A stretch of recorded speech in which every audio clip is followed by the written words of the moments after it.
How's everybody doing? Last day of NAMM. I get sad, a little bit sad that it's almost over, but my voice is going to be very happy. You're all in for a big treat right now. You're going to hear about the history of Martin guitar, the 193-year history in less than 60 minutes. So please give a warm NAMM welcome to Mr. Chris Martin and Craig Thatcher. Craig, our first gig of the year. How about it? Now, Craig and I traveled the world telling the Martin story. In fact, last year we went to New Jersey. Then we spent a week in Texas. We went to Korea. We went to Taiwan. We went to England. We went to Belgium. And we have a full tour booked for the spring. Craig is so excited. We are doing 2 events in Liverpool. Yay! Welcome. May I tell you a little bit about my family's business? Good. Craig gave me for Christmas, he gave me a coffee table book about Paul Bigsby. And where's Chris going with this? Why is he talking about Paul Bigsby? You know. So CF, senior, as a young man, apprenticed with his father in my family's business in Martin in Lower Saxony, which used to be part of East Germany, and took an interest. He apprenticed and got a certificate as a cabinet maker. In Martin, they were making a lot of violins, but not guitars. CF was intrigued by the guitar. The guitar is an ancient instrument. Historians have traced the origin of the guitar back to Mesopotamia, which I think is fascinating because there are people today in Mesopotamia that don't like music, and they invented the damn thing. Works its way up into Northern Europe, a lot of iterations, the lute, the vihuela, the 12-string guitar predates the 6-string guitar. There were 8-string guitars. They settled on 6 strings by the end of the 1700s, and by the early 1800s, you and I would recognize, oh, that's a guitar. His father gets him a job in Vienna, where he works for a gentleman named Johann Stauffer, and he learned how to build Stauffer-style guitars. And that's the guitar design that he brought with him to the New World when he and his family came in 1833. They opened a small shop at 196 Hudson Street in Lower Manhattan.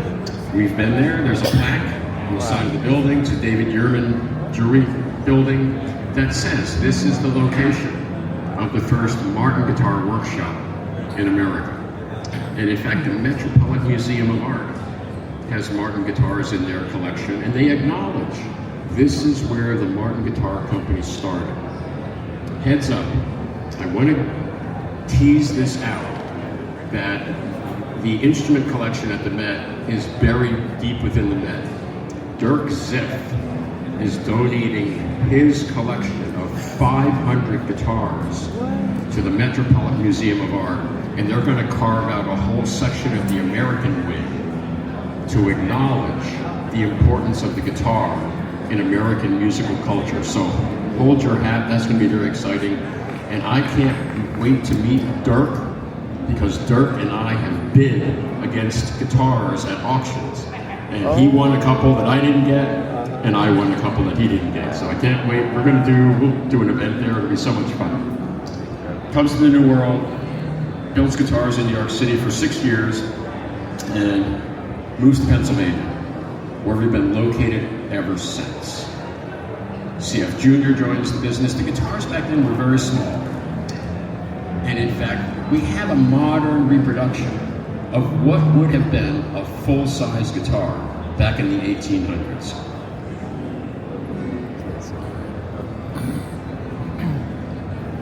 This was a full-size guitar in the 1800s. They were called parlor guitars.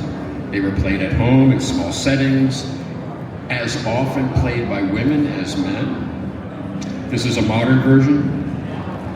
I have my own personal 518 That was my first Martin guitar. It's on display in our museum. You must come visit the factory, see the museum, take the tour. So this is a size 5 guitar, and this particular one is Engelmann spruce top and mahogany. And I'm going to play something a little excerpt from Vesticle, which I have tuned to open D. This might have been played in the Pargo. It was written it was published in 1854. And it was definitely a parlor song.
What kind of microphone would they have been using back in 1854? A microphone? You certainly didn't have an Neumann here. As you might imagine, I'm a bit of a student of family businesses. And there's actually a rhythm. Family businesses have been well studied, and the rhythm often works if, well, of course, the founder founds the business, right? Mom had anybody eat pierogies? You know what those are? You ever hear of Mrs. T's pierogies? I don't know if you have them on the West Coast. But a good friend of mine, that's his family's business.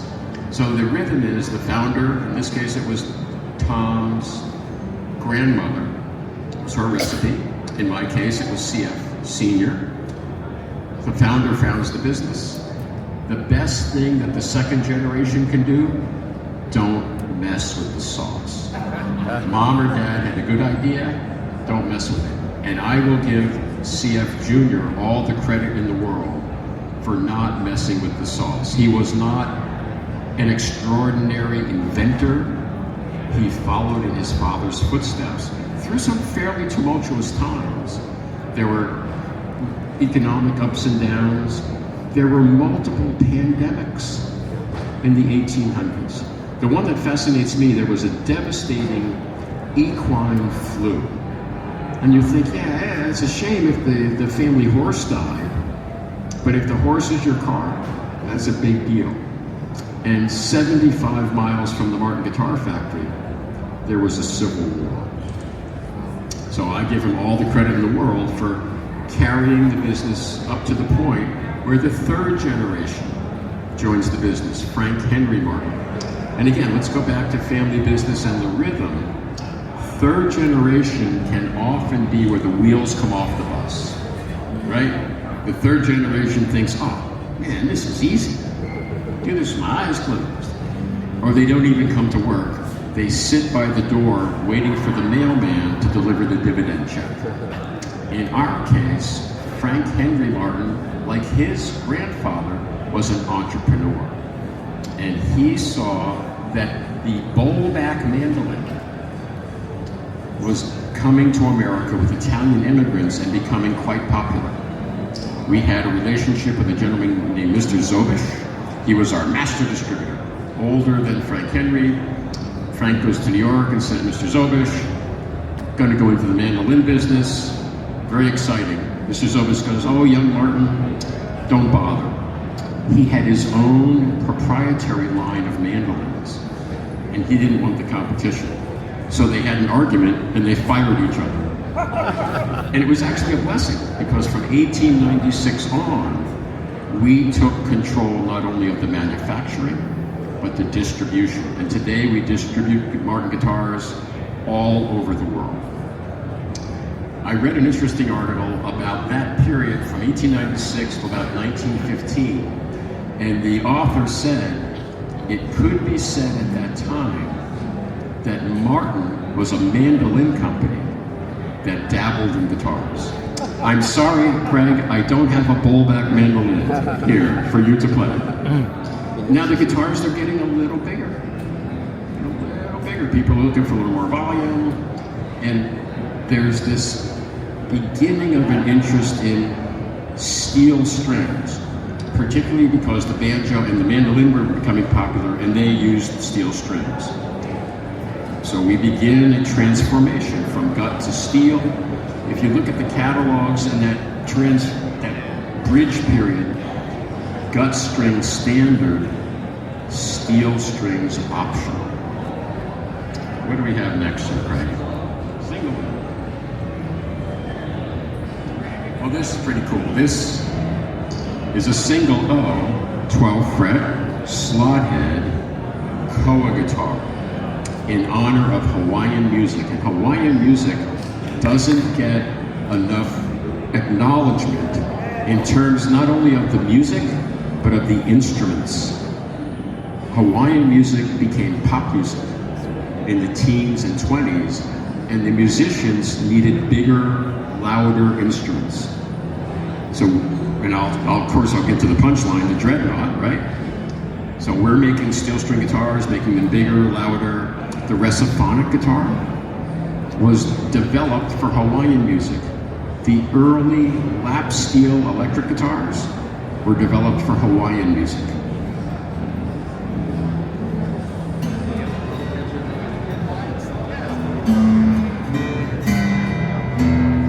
Greg, when are we going to Hawaii to do this talk? Come on. We're halfway there. We are halfway there. So close and so far.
When they say slap key, what is that? What does that mean? You've loosened the strings so they're more slack, Yeah. and it happens to be open G or slack key to me. Yeah. You know what we forgot? And they're right up in the booth.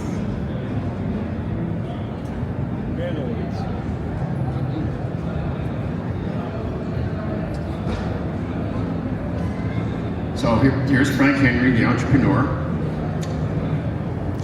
Go, Dave, go. Quick, run.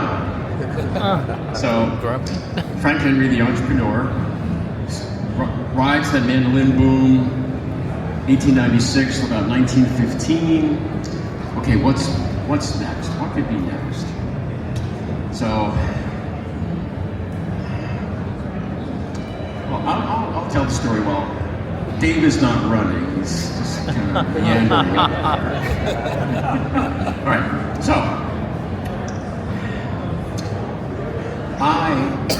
this is Chris Martin's theory, is that the ukulele exists because of the California gold rush.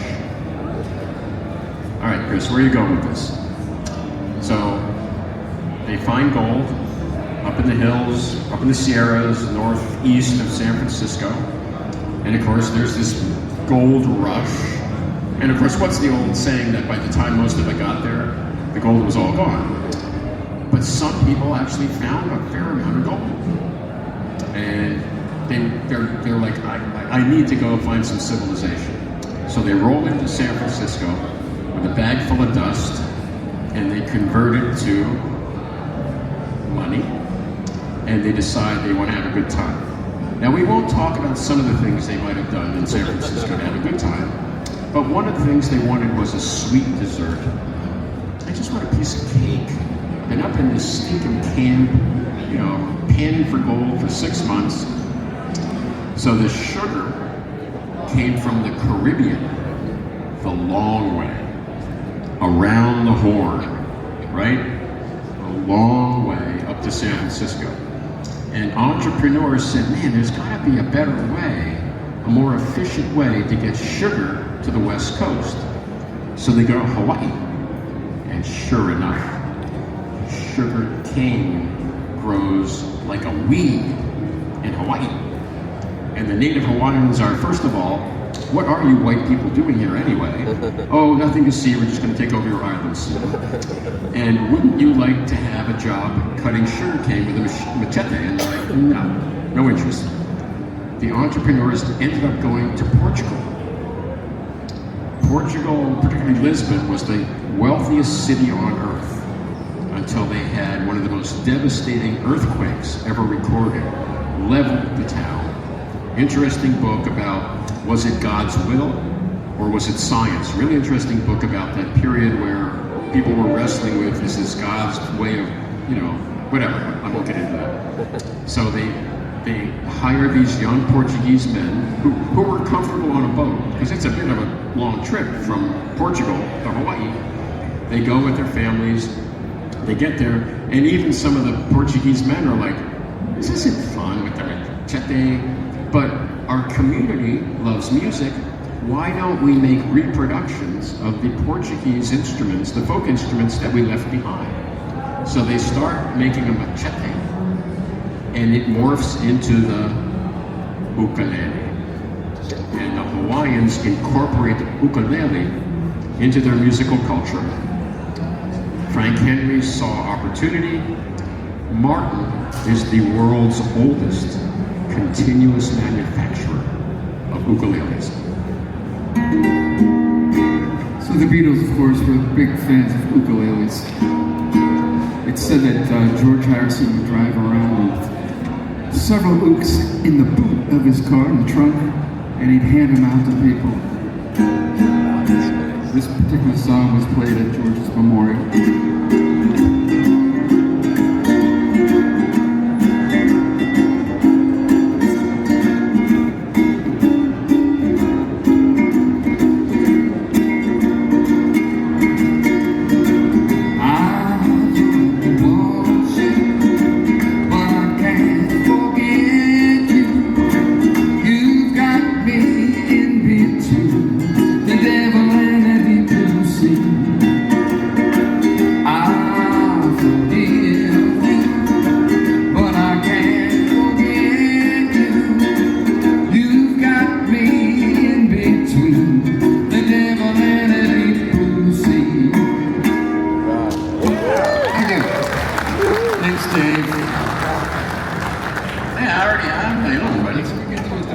There we go.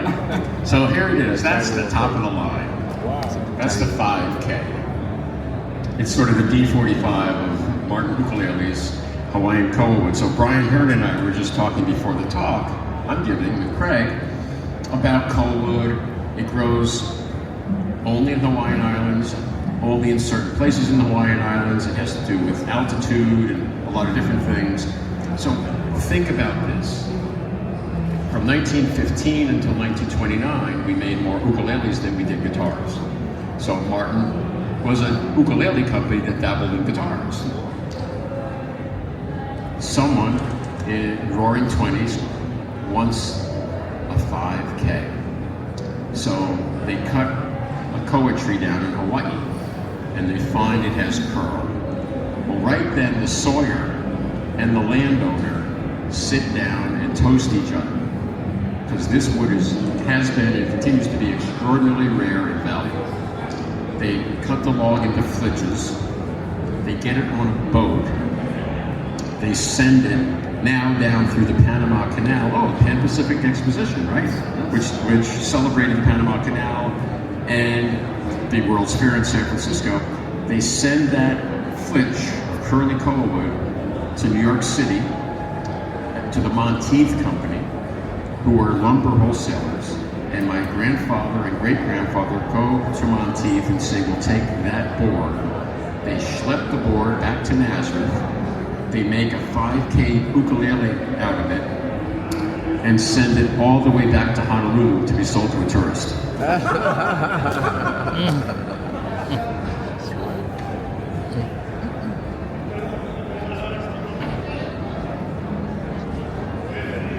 Yeah, the Pan-Pacific Exposition had a pavilion, the Hawaiian Pavilion, and it was wildly popular. And that really started the Hawaiian music craze. And again, like I said, from the teens through right all the way up until the Great Depression, Hawaiian music was pop music. And we were right there. We made guitars, we made lap guitars, right? Set up for Hawaiian style or for Spanish style. What do we have next? We got double O, okay. So the Hawaiian music thing, as pop music changes, but a lot of early country music has elements of Hawaiian music and slack key. I was listening to some Kitty Wells the other day. I'm like, wait a minute, that's slack key in the background. Guitars are getting a little bigger. People want more volume. Still, slot head, 12 fret. This one's cool. These are all customs. Right, they're all sold, so please do not scratch them. No pressure. So this is Guatemalan rose guitar. An Engelmann top.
give a shout out to David Hamburger and say thank you so much for your inspiration to do a song like that. Thank you.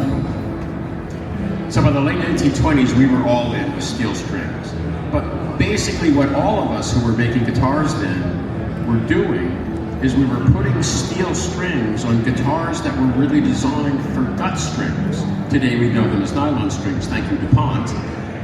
And Andre we didn't know Scoville. any better. But there was something missing. And fortunately for us, a gentleman named Perry Bechtel came to visit. Perry was a very successful vaudeville banjo player. And he came to visit and he said, this vaudeville thing's kind of going away. I'm too young to retire. I want to switch to the guitar. And I love the fact that you have steel strings now on your guitar because I can relate because I'm a banjo player, but I can't play the darn guitar. The neck's too wide, I bang into the body. Can you make me a steel string Martin guitar with a 15 fret neck? I'll be back. And so grandfather, Uncle Herbert, great-grandfather, it's like, that's heavy lifting. We might compromise the integrity of the guitar if the neck is too long.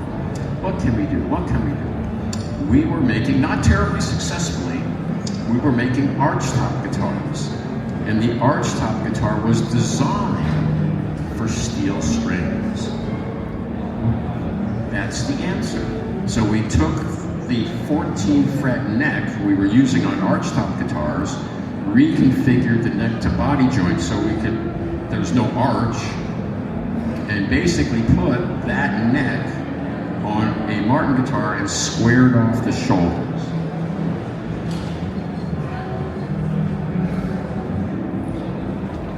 It came up with the orchestra model. This is the OM, or orchestra model, as Chris said.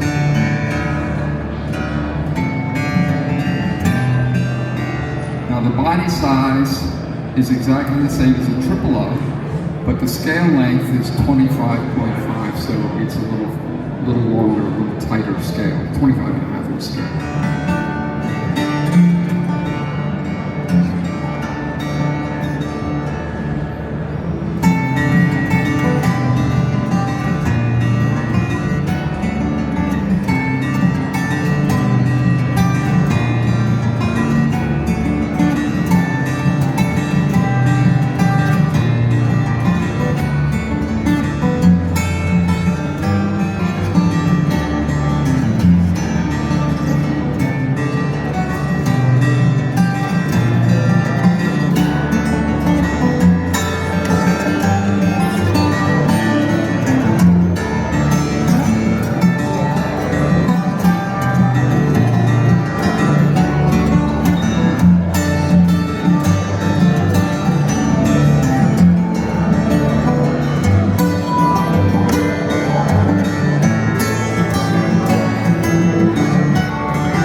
The Roaring Twenties came to a rather abrupt end because it turns out that hot tip you got on stocks at the barber about the next AI stock, it was a house of cards, and it imploded, and the demand for oops, the demand for Hawaiian music, for Hawaiian style guitars went away.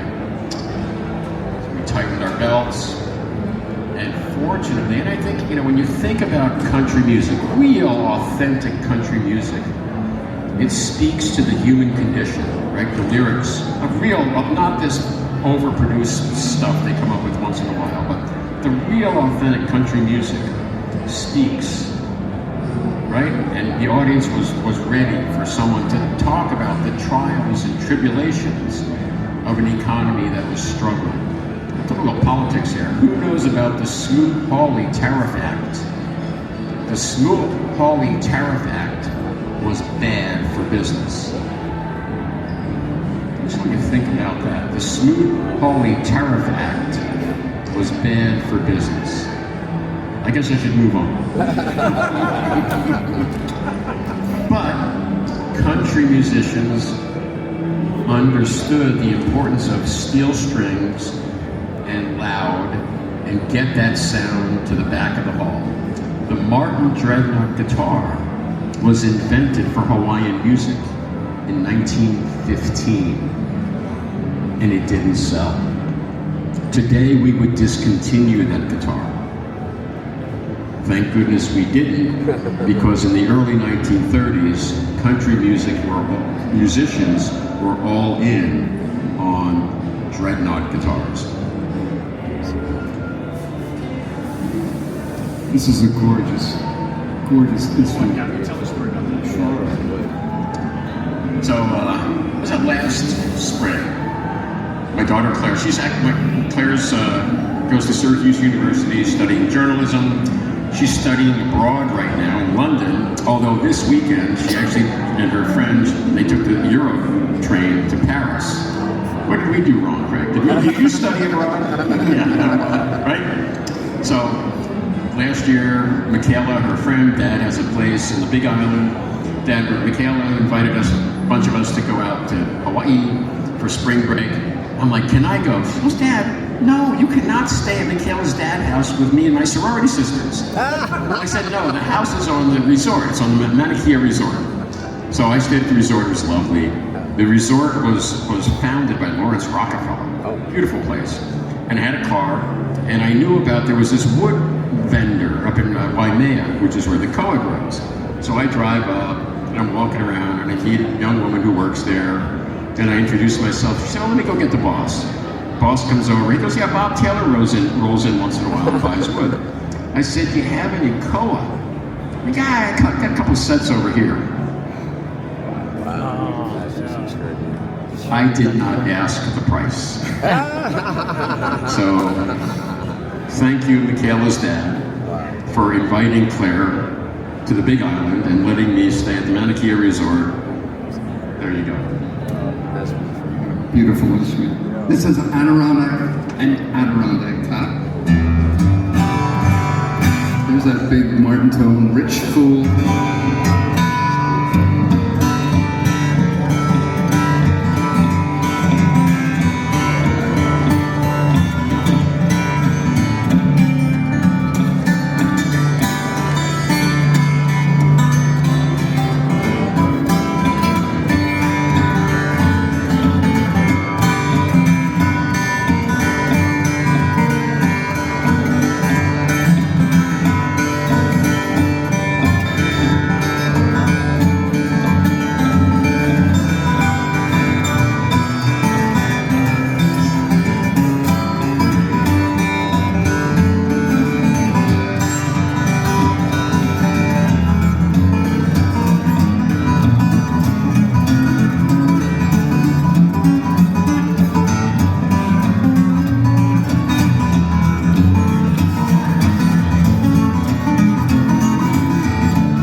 Christy, what do you have over there in that carbon fiber case? All right, Craig, now you need to be really careful. This bad boy is sold also. So this is one of the Project 91 guitars. We're making a recreation of every unique individual D45 we ever made. Started with a custom order in 1933 from Gene Autry. My favorite is number 2, sold in 1934 to Jackie Kid Moore. Jackie Kid Moore was giving guitar lessons to Gene Autry. This is the depth of the depression. Jackie Kid Moore orders the second D45 we ever made. Jackie Kid Moore was 12 years old. Oh my goodness. So of course I had to Google Jackie Kid Moore. Jackie Kid Moore, fantastic entertainer, great singer, guitar player, had a really successful career until his voice changed. How about that? Yeah, go ahead, play it. Yeah. Okay. Just from a few chords. There you go. Yeah, right. Wow. I'm afraid.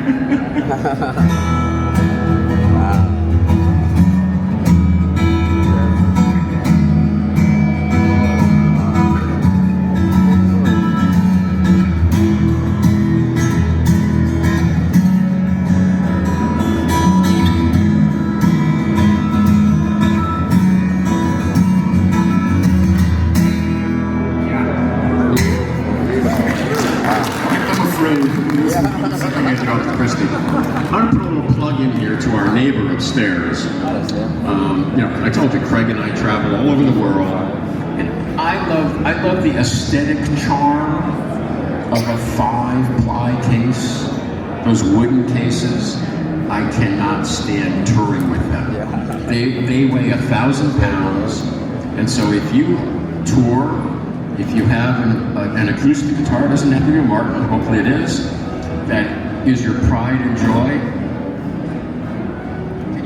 Where's the case?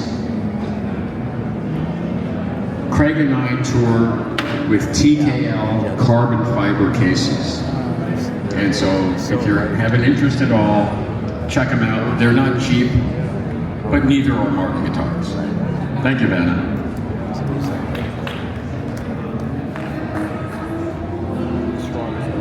My dad joins the business the year I'm born. I think because he had a kid and needed a job.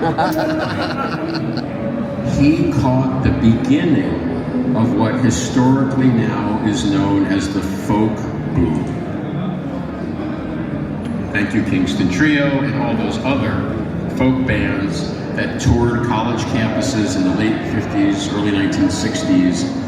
Business was so good that my father convinced my conservative grandfather into building a new factory to keep up with the folk boom. We have the grand opening of the new factory in 1964 to catch up with the folk boom. Did anything else happen in 1964, Craig? Well, we had the British invasion, There's right? a Beatles, yeah. Okay. We'll do another. What's on this? So the British invasion, of course, as Chris sometimes tells the story, I would sit at the beach in New Jersey and just look across the ocean and say, yeah, England's right there. But I really was geographically challenged because I was probably looking at Portugal. But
fascinating. Here we are, you know, folk music is beginning to merge with rock and roll.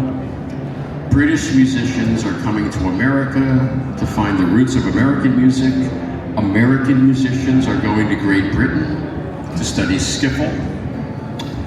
The folk boom originated in Greenwich Village, but as that music morphed, the music and the musicians moved west. Can't play anything from anybody who might have lived in California back in those days, who might have played a Martin guitar. Yeah.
I did the same thing Clapton did in one thing. He says, I was so much younger because you're thinking younger. I was older.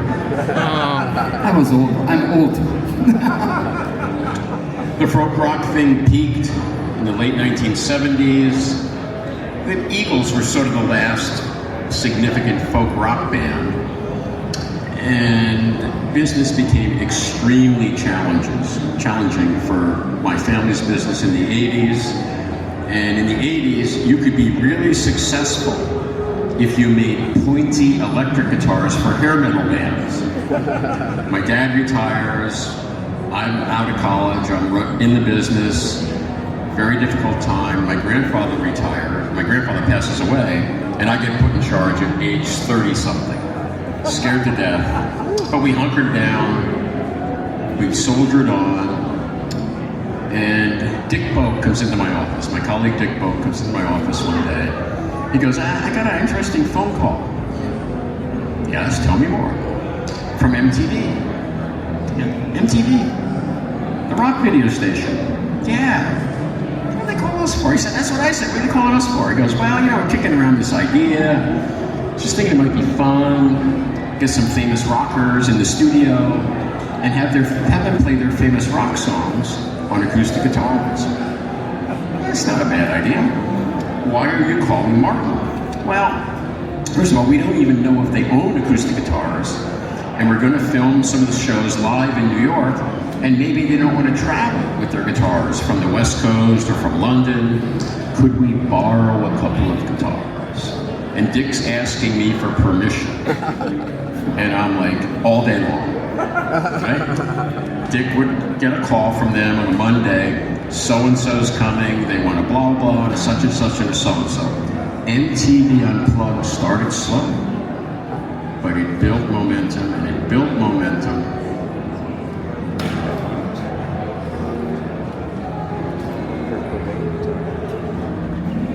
Do you recognize? No!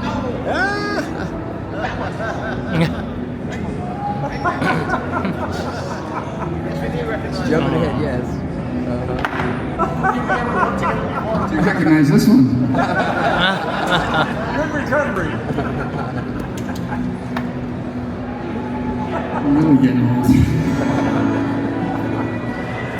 So we're talking about Eric Clapton. We are talking about okay.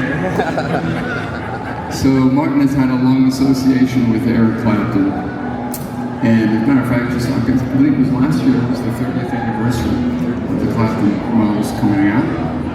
And I just played an event here with my friend Kenny Sultan, and Kenny had a 1939 0042, which was just a few serial numbers away from the one that he used on Unplugged, that Eric used on the Unplugged.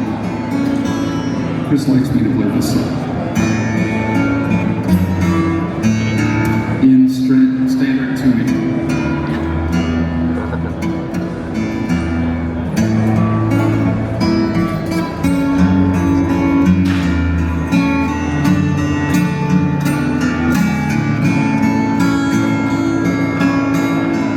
Would you know my name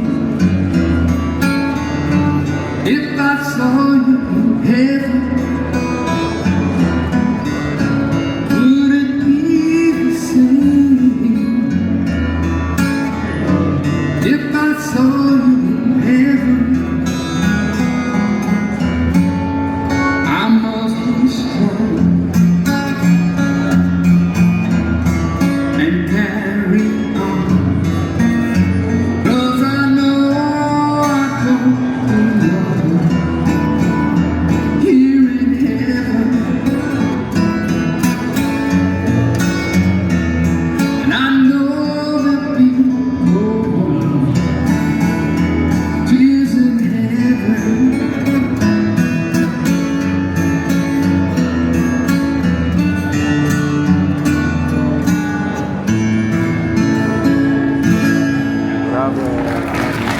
Thank you.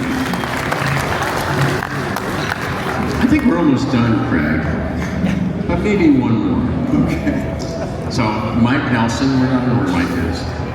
A year ago or so, he goes, I know you like to travel. You know, you and Craig got a good banter going on. Do you want to do an event in London? Sure. We're Anglophiles. I love Great Britain. What's the event? He goes, the Royal College of Music is having a special exposition, display, and they would love for you and Craig to come. They have a beautiful theater, so the moon and the stars align. We did some other events, but that's the reason we went. When we went, was to do this particular event. So we get there, I get to go up and I get to see the exhibit. And so I'm talking to the curator, and I said, and we participated in the event because we were a part of it. I said, how did this come together? And they said it was a challenge. We knew where the guitar was, and we knew where the sweater was. So, okay, great. So they talked to the gentleman that paid $6 million for the guitar and said, we want to put the guitar on display at the Royal College of Music. And he said, what about the sweater? And they said, yeah, we're trying to get the sweater. And he said, all right, if you get the sweater, I'll lend you my guitar. So they didn't know who bought the sweater for $400,000. So they contact the sweater guy. And he's like, well, I'll lend you the sweater if you can get the guitar. So the moon and the stars align. And I figured they are not going to let Craig play a $6 million Martin guitar. And they're probably not going to let you wear a $400,000 sweater.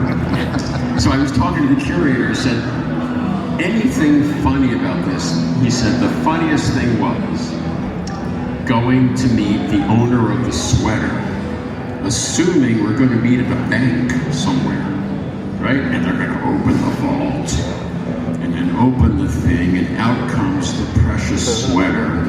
He said, I meet this person at their flat.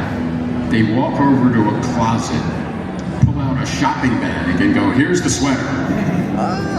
So we made a reproduction of the Martin D18E that I think many of you know what I'm talking about. Deja vu, huh? Yeah. this is a fun guitar to play. Plug this one in. So this is a song that a certain band did on MTV Unplugged. Happens to be a Lead Belly arrangement. I'm not really sure who wrote it. It came out somewhere in the 19th century, but Lead Belly had a real popular arrangement.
All right, this, I promise, this is it.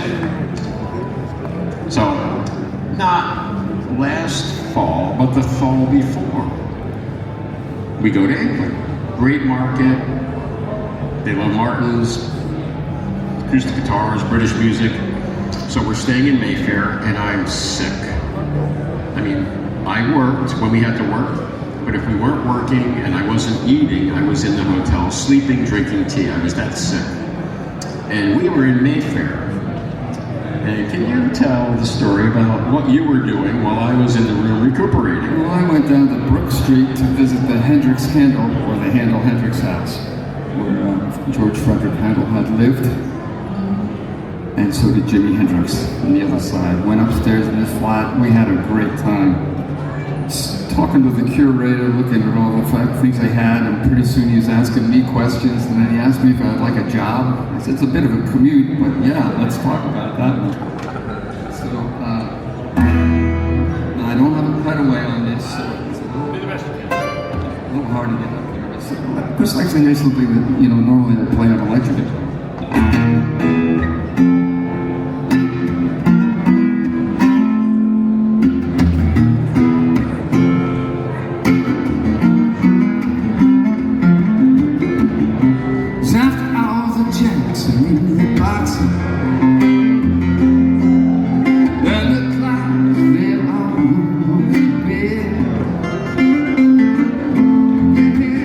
Happiness